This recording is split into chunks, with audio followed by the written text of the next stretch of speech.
নির্বাচনী প্রচারণার খবর। ময়মনসিংহ সকাল থেকে জমজমাট প্রচারণা চালাচ্ছে বিভিন্ন দলের প্রার্থীরা। এ নিয়ে জানাতে জেলার ৫ আসন থেকে যুক্ত হচ্ছেন সহকর্মী ইমতিয়াজ আহমেদ। ইমতিয়াজ, জানাবেন যে ময়মনসিংহ নির্বাচনী আমেজ কেমন দেখছেন, প্রার্থীরা কি কি প্রতিশ্রুতি দিচ্ছেন ভোটারদের?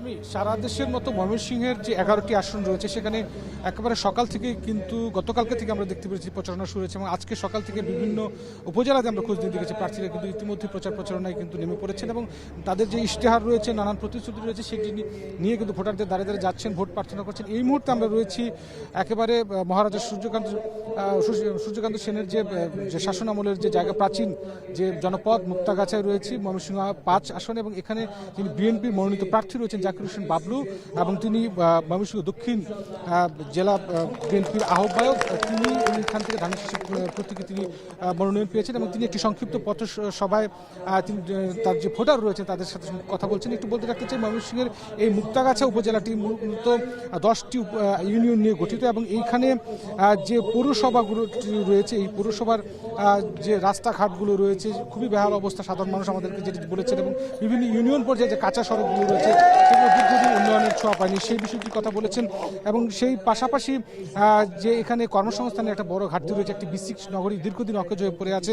মূলত এখানে আমরা যিনি জাকির হোসেন বাবলু রয়েছেন তার কাছে আমরা জানতে চেয়েছেন তিনি আসলে কি করবেন। তিনি মূলত যে রাস্তাঘাট থেকে শুরু করে শিক্ষা, স্বাস্থ্য এবং পাশাপাশি যে অবকাঠামোগত উন্নয়ন এবং কর্মসংস্থান বৃদ্ধিতে তিনি আসলে মূলত কাজ করতে চান।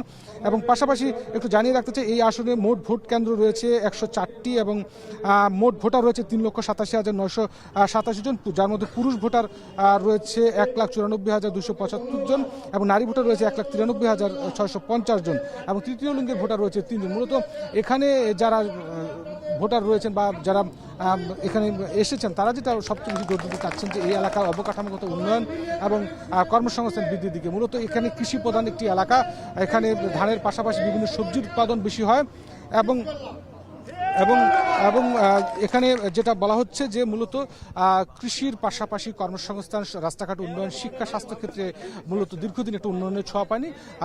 তিনি যদি জয়যুক্ত হন তবে তিনি এই পরবর্তীতে এই কাজগুলো করবেন। তো ময়মনসিংহের প্রচারণার এই ছিল আমার কাছে সবশেষ খবর। নিশ্চয়ই পরবর্তীতে আরও জানা যাওয়ার চেষ্টা করব। স্বামী।